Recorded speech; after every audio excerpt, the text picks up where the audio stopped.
General Ulysses S. Grant had a solution to nearly any problem. Like if he needed telegraph lines to coordinate, he would have them done. This caught Lincoln's attention so much that he made Grant Commander-in-Chief of the Union Army. In July 1836, Union forces would win wars in the West and the East, turning the tides of war against the Confederacy. However, the Confederates were still in control of Vicksburg, Mississippi.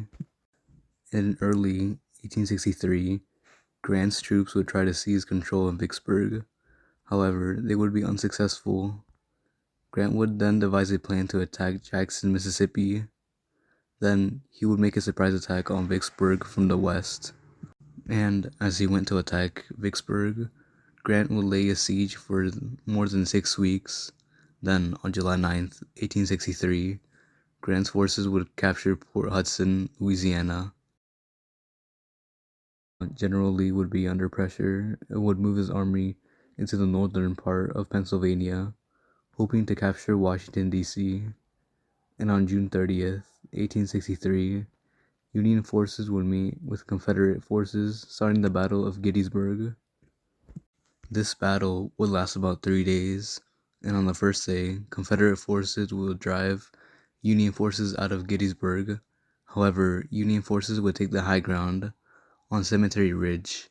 Then, on the next day, Lee would order an attack on both ends of the Union Army.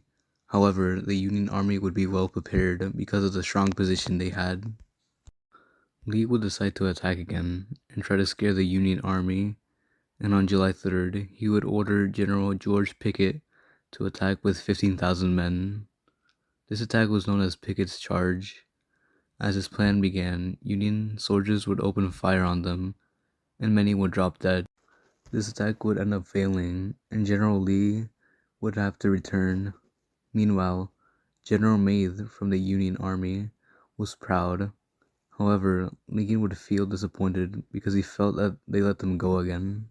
The Battle of Gettysburg would end the lives of about 50,000 people, and President Lincoln would hold a ceremony for all of them, and he would give a speech known as the Gettysburg Address. President Lincoln would go on to say that all men, women, and children were created equal.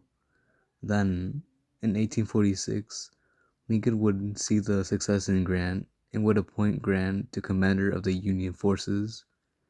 Grant would then come up with a plan to end this war. Grant's plan was to wage total war, meaning that they would destroy anything that might be useful to the Confederate Army. To start this total war, Grant would send General Philip Sheridan to the Shenandoah Valley in Virginia. Philip would go with the plan, and around fall of 1864, he would march to the valley, destroying anything that might be useful to the Confederates.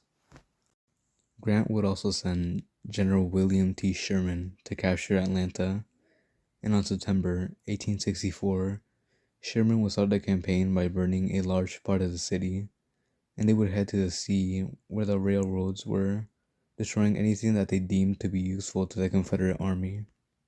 Lincoln would run for a re-election. However, he saw that Northerners were unhappy with how he was handling the war. He thought that he was going to lose the election to George McClellan because McClellan was willing to allow slavery in order to restore peace.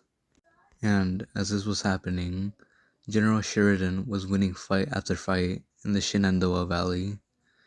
On October, after a close election, Lincoln would win the election. Grant would begin to capture Richmond, Virginia on May 1864. He and Lee would fight, however, Lee's army would suffer greatly compared to him, and Lee would go and dig in Petersburg, and for 9 months, Grant would lay a siege on Lee, and Grant would take over Petersburg on April 2nd, 1865, and on the same day, Richmond would go down as well. Lee and his army would withdraw to a small town called Appomattox Courthouse for 3 weeks. Lee thought to himself that if he didn't surrender, his army would die.